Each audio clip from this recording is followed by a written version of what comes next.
नर्मदे हर। तो अब हम आगे बढ़ेंगे और हम यहाँ रुके थे टेंट लगा के। तो अब समय हो गया है आगे जाने का। नर्मदे हर। और मेरे लिए भोजन आया था वहाँ से। तो ऐसे ही काम चल गया था। जय हो माई की तो फिर चिंता काहे की। नर्मदे हर जीवन भर। आगे बढ़ चला है कारवां। अभी देखते हैं कहाँ शाम को रुकेगा। और ये पत्थर का रास्ता है भी थोड़ी दूर तक। आगे शायद घास वास मिल जाएगी, मिट्टी विट्टी।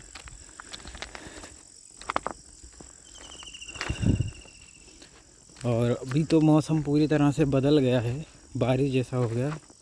और मेरे लिए खुशी की बात यह है कि मैं सारे मौसम देख रहा हूँ।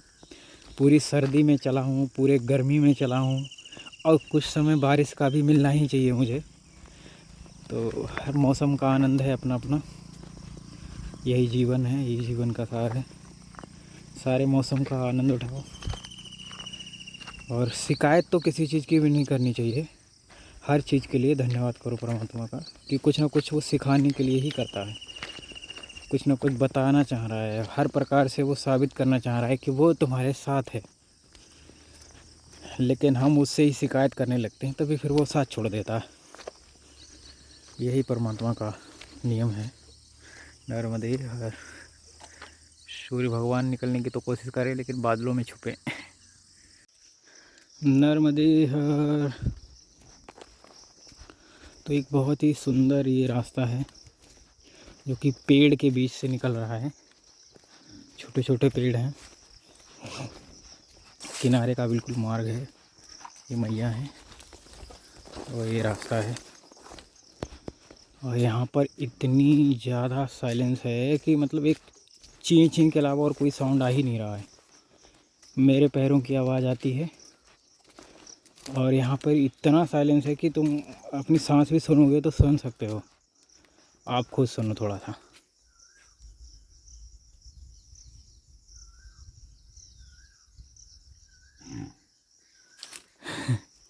इतना साइलेंस।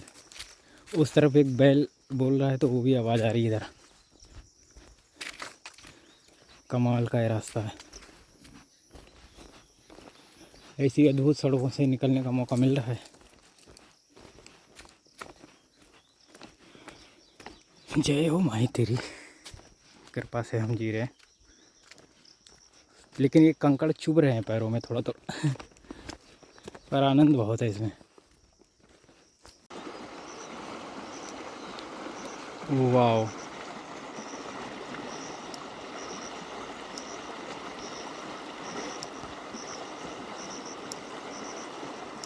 बहुत खूब।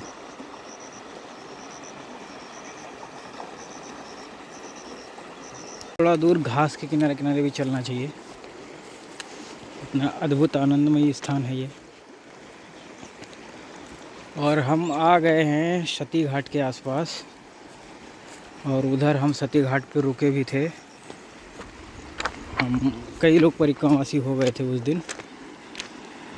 5-6 लोग थे। हम थे, नाथ बाबा थे, 2 दिल्ली वाले भाई थे, और कौन था, हाँ, एक कौसाम्बी के शुभम भाई थे, और एक त्यागी जी थे। तो थे 7-8 लोग। जय हो। इतनी सी मैया हैं यहाँ पे। नर्मदे हर। अब मैया का वर्चस्व बढ़ने वाला है। बारिश ऊपर होने लगी है। अब धीरे धीरे धीरे धीरे मैया का जो बहाव है वो भी तेज़ हो जाएगा और मैया थोड़ी बड़ी हो जाएंगी।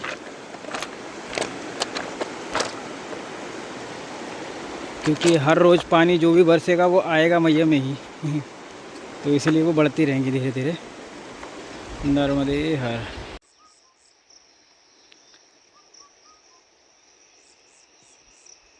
वहाँ पे सांप है एक, अगर दिख पा रहा हो आपको। वो जा रहा है ऊपर,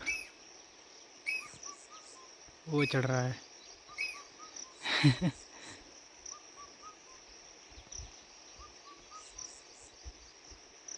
बहुत ही खूबसूरत सांप था। चलिए इतना ही देखिए, ज़्यादा देख लेंगे तो डर जाएंगे। हमें तो रोज़ ही मिलते रहते हैं। अभी तो डेली कहीं कहीं मिल ही जाते हैं 1-2 सांप। सांपों से क्या है, अभी इनका सीज़न है निकलने का, बारिश हो गई ना, तो अभी 2-4 दिन उमस पड़ेगी तो खूब निकलेंगे। इनका डर भी रहता है। और एक जीव है, ये बहुत खूबसूरत है। इसका क्या नाम है मुझे नहीं पता, भूल गया, मुझे किसी ने तो बताया था, पर ठीक है। चलिए, नर्मदे यार। सामने आश्रम है, इस पे हम रुके थे। और यहाँ पे जो बाबा हैं, फिर उन्होंने कहा भाई अब जो पाना चाहें वो बना लें। तो हम लोग ने खिचड़ी कुछ तो बनाया था, ध्यान नहीं आ रहा। तो याद आ गया उधर का माहौल सब। बहुत ही अच्छा रास्ता था उधर से, इधर से भी अच्छा ही है। अच्छे से मेरा मतलब ये नहीं होता है कि बहुत ही सही चलने का रास्ता, अच्छे से मतलब होता है खूबसूरत, चाहे भले ही उसमें कांटे हों। तो वो बात है। चलिए, सुनने की कोशिश करिए, कोयल की आवाज़ आ रही, बहुत ही खूबसूरत है। बंद हो गई आवाज़ करना। आप बोल रहे फिर से।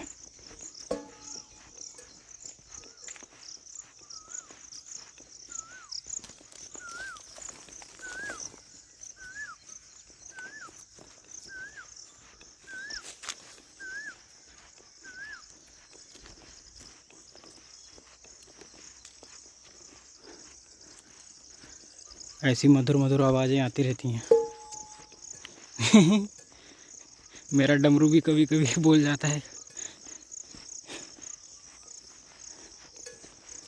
कभी कभी पेन बोल जाता है। ऐसे ही चलता रहता है काम। चलिए, नर्मदे यार। तो ये दादा की भैंसें हैं, और फड़की संगम है यहाँ से 4-1 किलोमीटर। तो फड़की संगम से थोड़ा आगे जाएंगे, क्योंकि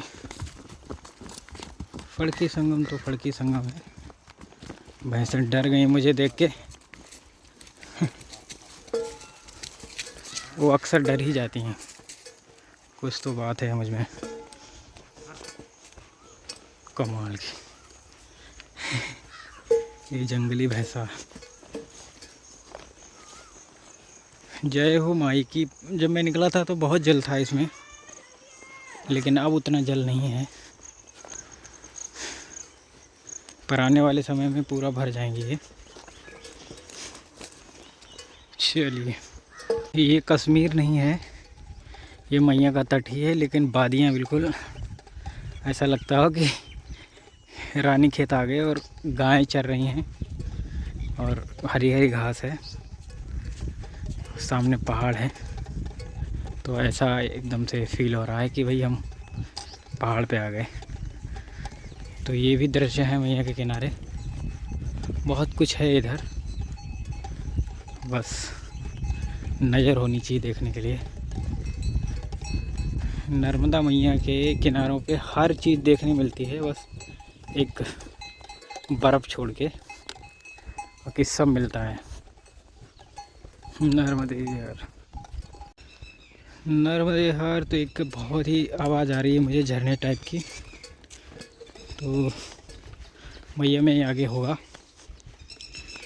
मतलब झरना जैसा झरना नहीं है कि बहुत ऊपर से गिर रहा हो, पर हाँ थोड़ा हलचल रहती है जल में। और ये पक्षी बहुत परेशान कर रहा है,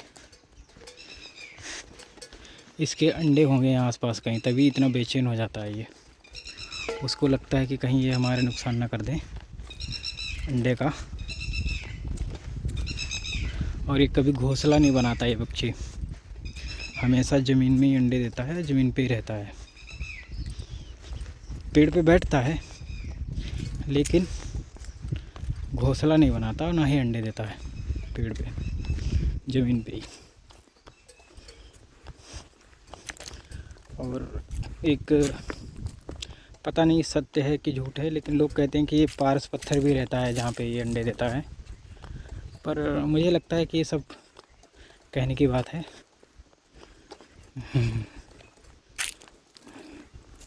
बाकी ये बात तो सत्य, वो ज़मीन पे ही रखता है अंडे।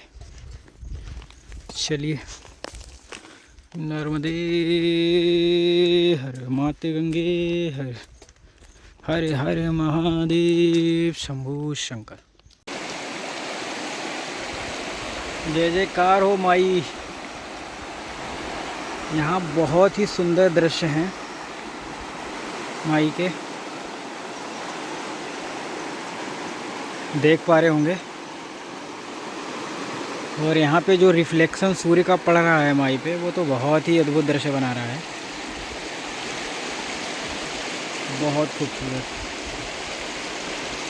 नर्मदे हर। तो ये जो सामने पेड़ दिख रहे हैं, इन पेड़ के नीचे जब मैं उधर से आया था तो मक्का का आटा था हमारे पास, और हमने उसमें नमक मिर्चा ये सब डाल डूल के और बनाए थे छोटे छोटे टिक्कड़। और उसके बाद में हमने देसी घी डाल के ऐसे ही सूखे खाए थे, तो बहुत आनंद आया था। क्योंकि कुछ चीज़ें जो हैं वो उनका आनंद अलग ही होता है। तो जैसे आप जंगल में भोजन बना रहे हैं और कैसा भी हो वो, क्योंकि यहाँ पे नर्मदा जी की एनर्जी भी साथ में चलती है। और फिर इतना पॉजिटिव वे में मैं कुछ भी करता हूँ, बहुत पॉजिटिव रहता हूँ मैं हमेशा, आपको दिखता भी होगा। मैं किसी भी चीज़ के लिए किसी से शिकायत नहीं करता हूँ, ख़ास करके परमात्मा से या मैया से। आज तक आपने नहीं सुना होगा मुझे कि मैंने ये बोला हो कि मैया आज ये गलत हुआ। हर दिन अच्छा ही। और जब आप कुछ पॉजिटिव चीज़ें करते हैं तो उसकी एनर्जी रहती है, चाहे वो कैसा भी हो। तो उधर आनंद आया था मुझको, तो मैंने कहा आपसे शेयर करता हूँ वो बात। चलिए, नर्मदे हर। चला गया पानी में।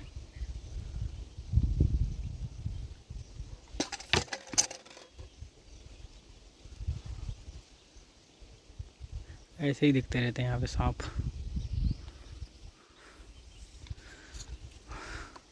लगभग हम फड़की संगम पहुँच चुके हैं, बस आधा किलोमीटर 1 किलोमीटर दूर है।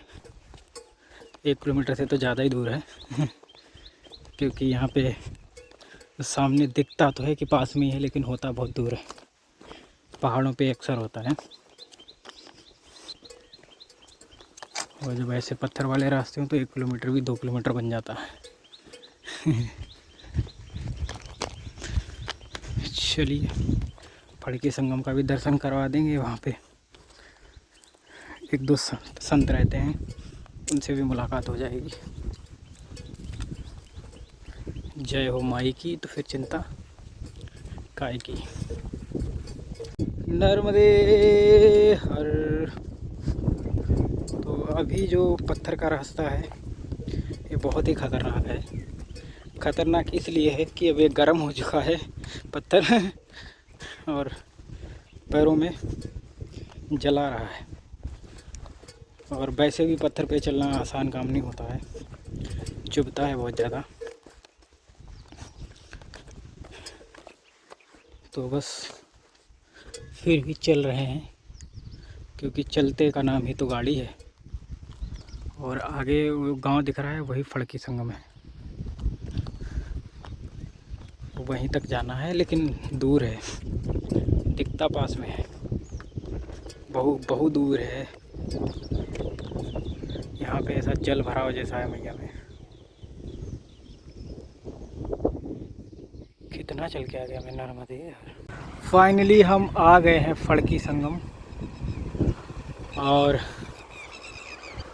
अद्भुत यहाँ पे दृश्य है। मैया का कलकल की आवाज़ गूंज रही है कानों में।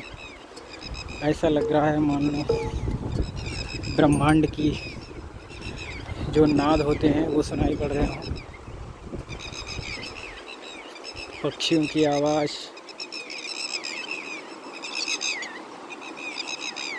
वाह।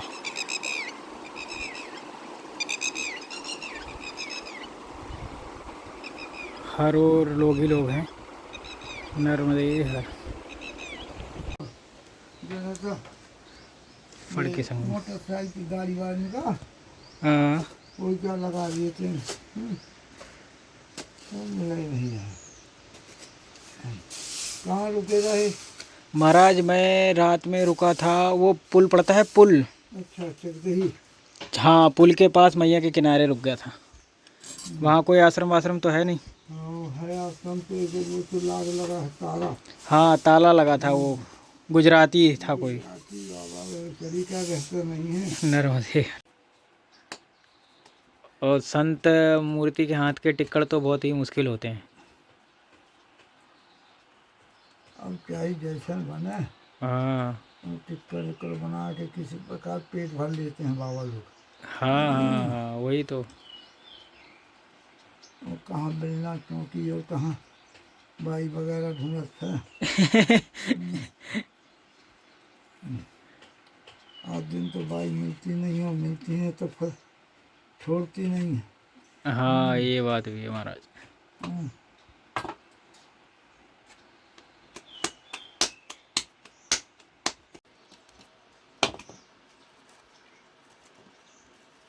टिक्कड़ हो गए रेडी।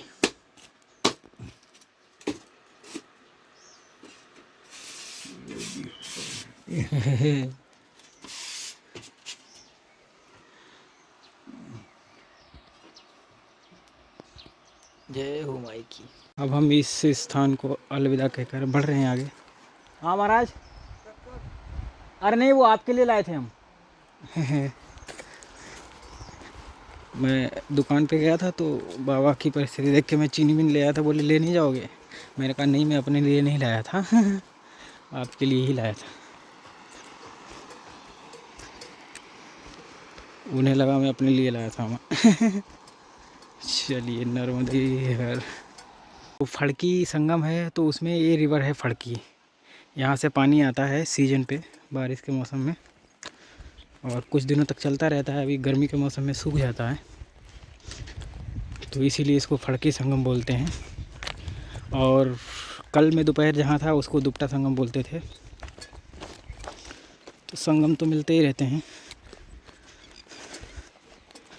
और अब हम बढ़ रहे हैं आगे मोहन बाबा की समाधि की तरफ। 7 किलोमीटर है यहाँ से, पहुँचेंगे। नर्मदे हर, नर्मदे हर। तो ये बहुत ही अद्भुत से रास्ते हैं, थोड़े कठिन हैं लेकिन इन्हीं में आनंद है।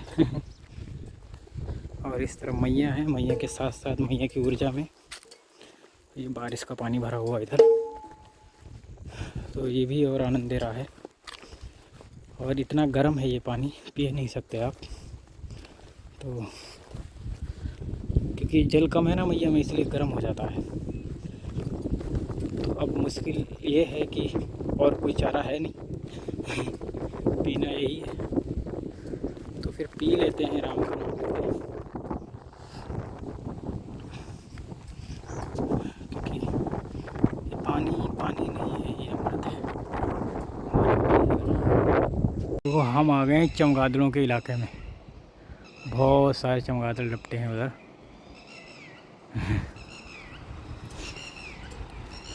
चलिए यहाँ से तो फटाफट निकलिए। चमगादड़ों की बदबू इतनी आती है, मैं नहीं रुक पाता उधर, मुझे पसंद ही नहीं है चमगादड़। पर उनकी भी ज़रूरत है सृष्टि को, इसीलिए वो उल्टे लड़के हैं। जय हो माई की।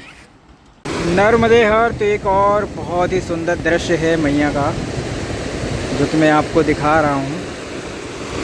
तो ये बहुत ही स्पेशल दर्शन है मैया के, जो हर किसी के नसीब में नहीं है। आप भी बहुत ज़्यादा फॉर्चुनेट हैं परमात्मा की तरफ से जो आप देख पा रहे हैं, और मैं बहुत ज़्यादा फॉर्चुनेट हूँ मैया की तरफ से कि वो मुझे ये सब दिखा पा रही है, कि निमित्त बना रही है आप सब लोग को दिखाने के लिए। तो हर किसी के लिए परमात्मा ने कुछ ना कुछ कर रखा है, दे रखा है। चलिए नर्मदे। हाँ देखो इस भैंस के गले में जो घंटी है उसकी आवाज़ सुनो।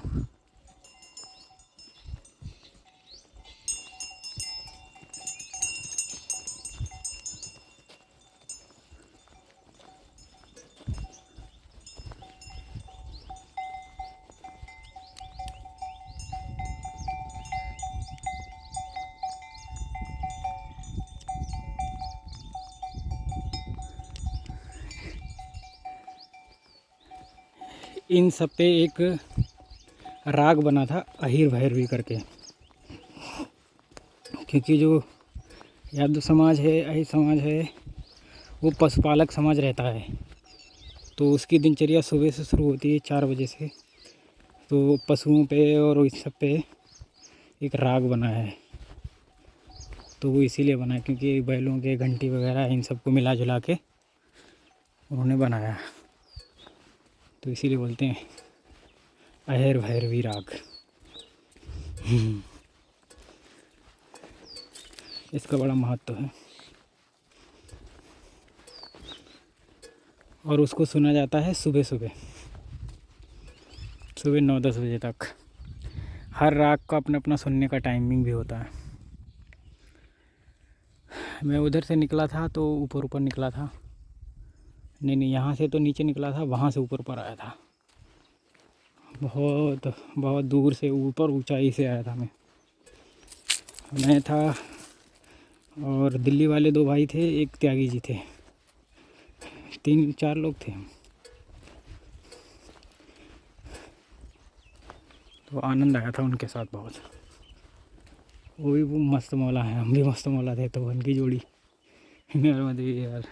देखो मेरी क्या स्थिति है और मैया की स्थिति भी देख लीजिए। बहुत ही छोटा स्वरूप है मैया का और कल कल कल कल की धारा बह रही है, प्रवाह हो रही है। बहुत ही अद्भुत आनंद आ रहा है। जय हो भगवती, हे आज शक्ति भगवती भवानी जगदम्बा, आपकी सदा ही जय जयकार हो जाए।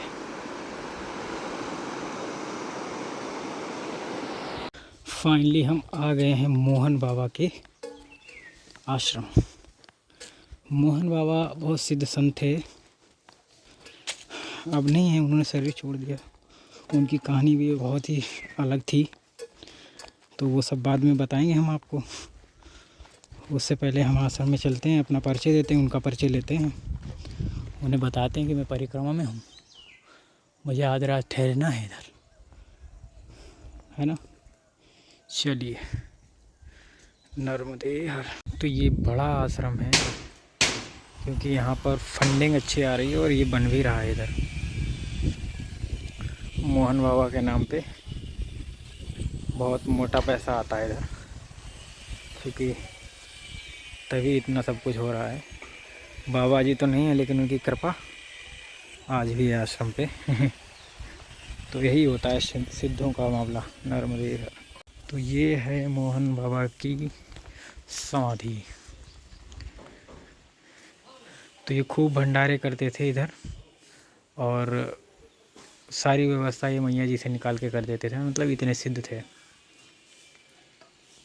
तो अभी इनके नाम से बहुत कुछ यहाँ पे चल रहा है। नर्मदे हर।